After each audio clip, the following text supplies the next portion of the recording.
If you are watching this video first, go back to video 1. This series builds on itself. Each video is a layer, and the one beneath it makes this one hit harder. Start from the beginning. The Calm Code, full series above. In the last video, we named the thing that's been blocking you. The separation, the fear, the constructed self that operates as though it is alone in an unpredictable world. And now comes the question everyone really wants answered. So what do I actually do? Not philosophically, not abstractly, but tomorrow morning when you wake up and the same life is still there, what do you actually do differently? That is what this video is about. You cannot force alignment, you practice it. Here is the first thing to understand about building a life from alignment.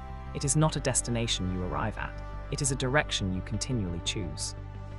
You don't meditate once and become enlightened. You don't have one honest conversation with yourself and dissolve the ego forever. You don't read the right words and instantly live from your highest nature. What you do is practice, every day, in small, consistent, intentional ways, until those small choices become the architecture of your life. The ancient traditions that understood this built entire systems around it: daily silence, contemplation, communing with the deeper part of themselves before communing with the world. They knew something that modern life has almost completely buried. What you give your first attention to in the morning shapes everything that follows. The morning practice that changes everything. Before you check your phone, before you review your calendar, before the world has its chance to set the tone of your day, give yourself a few minutes of silence. Sit comfortably, close your eyes, and rather than trying to empty your mind, because that rarely works, simply breathe slowly and ask yourself one question. What do I want to bring to this day? Not what you want to achieve, not what you want to get. What do you want to bring? What quality, what energy, what orientation do you want to carry into your interactions today? Peace, patience, genuine curiosity, openness.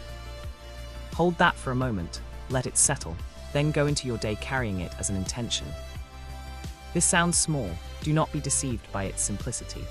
An intention held consciously from the beginning of a day has the power to redirect hundreds of small choices, the tone of a conversation, the reaction you have to a frustration, the way you listen to someone who needs to be heard. Over time, those redirected choices become a different life. What alignment looks like in the ordinary moments. Alignment is not a mystical state reserved for meditation cushions and mountain retreats. It is the moment you pause before responding in anger and choose differently. It is the moment you walk past someone struggling and stop, not because anyone is watching, but because something in you responds. It is the moment you let go of being right and find that the relationship in front of you matters far more than winning a point. It is the moment you stop performing and start being honest, with yourself first, then with others. These moments are available to you constantly. Every day is full of them. The question is whether you are present enough to recognize them when they arrive. The law that governs all genuine connection. There is a principle, so simple it's almost embarrassing, that governs every meaningful relationship. What you give out is what you draw in. Not in a transactional way, not, I will be kind so that kindness returns to me.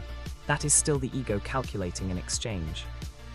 But as a natural law, like gravity, when you genuinely extend warmth, patience, understanding, and goodwill, without requiring it to be returned, without tracking the debt, something in the dynamic around you shifts. People feel it, not consciously, but they feel it.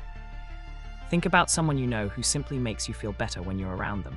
Not because they say clever things, not because they're particularly entertaining, just because something about their presence is steady, warm, genuine. That is alignment made visible. That is what it looks like when someone has done the inner work and it spills outward naturally. You have the capacity to be that person for others, not as a performance, as a practice. How to build relationships that actually work. Now let's talk specifically about the relationship layer, because this is where so much pain lives, and where genuine alignment creates the most transformation. Relationships built on need eventually collapse. We established this in the last video. Relationships built on alignment are different. They are built on two people who are each committed to their own growth, who choose to share that growth with each other, who allow each other to be fully who they are, not who they need them to be. This means letting go of the project you've made of other people. You know what I mean? The relationship where you are quietly, constantly hoping the other person will change, where you have an image of who they could be and you are perpetually disappointed by who they are, where your love is conditional on a transformation they haven't chosen. That is not love, that is a construction project, and it is exhausting for both people. Real love, the kind that is actually possible between two human beings, begins with acceptance. Not passive resignation, not tolerating what genuinely harms you, but a genuine willingness to see the person in front of you as they are, a being with their own path, their own pace, their own lessons to learn. When you release the need to change someone, something remarkable happens. They feel it, the defensiveness drops, the space between you opens, real conversation becomes possible, real intimacy becomes possible. Not always. Some relationships have run their course, and releasing them is the kindest act. But many relationships that feel stuck are stuck precisely because one or both people are pushing against reality instead of meeting it. The practice of genuine listening. One of the most powerful things you can do in any relationship, and one of the rarest, is to genuinely listen. Not waiting for your turn to speak, not formulating your response while the other person is still talking, not filtering everything through your own experience and rushing to relate. Just listening with full presence, without agenda. When someone feels truly heard, not agreed with, not advised, not fixed, just heard, something opens in them. Trust builds, connection deepens, the relationship becomes capable of holding more. This is a practice. Most of us were never taught it. Most of us grew up in environments where conversations were competitions or performances. Begin practicing it in small ways. When someone speaks to you today, notice how many times your mind goes elsewhere, how many times you begin composing your response before they've finished, then gently return your attention to them. Not perfect listening, just more present listening than before. Building daily from the inside out. Here is how alignment works as a daily architecture. Morning, a few minutes of intention, asking yourself what you want to bring to this day. Throughout the day, small moments of pausing before reacting, choosing response over reflex. In your relationships, releasing the need to be right, the need to change people, the need to be fully understood before you are willing to be fully present. In the evening, a brief review, not of what you achieved, but of what you extended. Where did you show up from your best self? Where were you pulled away from it? No judgment, just honest noticing. Over time, weeks, months, this quiet consistency shifts the quality of your inner life. And as the inner life shifts, the outer life reflects it. The relationships become steadier, the opportunities become clearer, the peace becomes less fragile, less dependent on conditions being perfect, more rooted in something that doesn't change with circumstances. This is what it means to build from alignment, not a dramatic transformation overnight, a quiet, daily, deliberate turning toward what you know to be true. The thing that makes it all work. There is one quality without which nothing else in this series will hold. Love. Not the romantic version that movies have sold us. Something older and more fundamental. A genuine orientation toward other beings, including yourself, that is curious rather than judgmental, open rather than defended, willing to extend rather than withhold. When you operate from this place, even imperfectly, even inconsistently, everything changes. Not because the world suddenly becomes easier, but because you bring a different quality to it, and the world, in its way, responds. The force we've been talking about for 10 videos, it is not separate from this love. They are the same thing.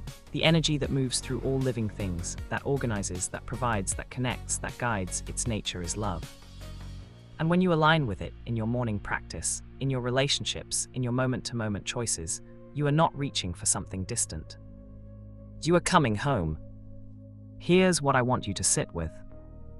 We have covered a lot of ground in these 10 videos. Signs, patterns, the ego, the blocks, the practices. But knowledge is not enough, and I think you already know that. The question now is not whether you understand what we've talked about. The question is, what will you actually do with it? Because understanding without application is just a more comfortable form of standing still.